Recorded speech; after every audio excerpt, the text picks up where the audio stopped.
This month, I invited my very dear friend Patrick Garrett York, who lives up in the Bay Area, to chat with us about his experience as a playwright working with actors.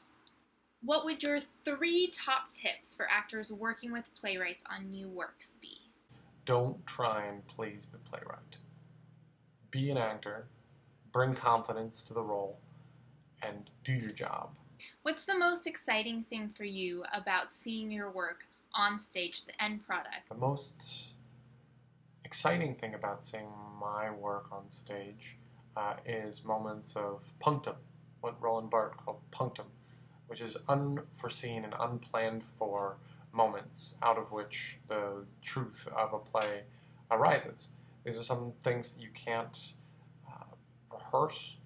They just happen naturally. And they're very exciting every time and can be different with every performance. What drew you to playwriting?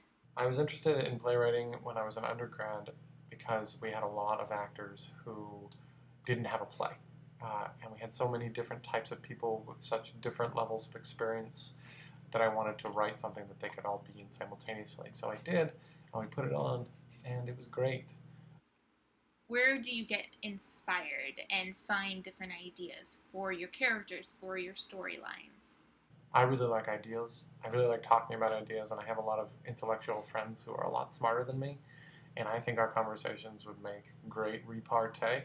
But for a general audience, for any audience really, no one's going to be interested in those kind of things. And if they were, they would read an essay or they would go to a lecture. And a lot of people do, and I do. They're just different. And plays aren't ideas, plays are stories. Garrett, you're also an actor, so how can you compare playwriting to acting and make it more understandable for those of us working with new plays and working with the playwright? Playwriting is like acting. They both fail when they are trying to pander to their audience. They are both highly collaborative, and they are no fun at all until you've got a bunch of people involved. Thank you so much for joining us and answering a bunch of questions about playwriting and actors. That was my friend Patrick Garrett York, who lives up in the Bay Area. Thanks again, Garrett, for chatting with us, and I'll see you all next month with a new edition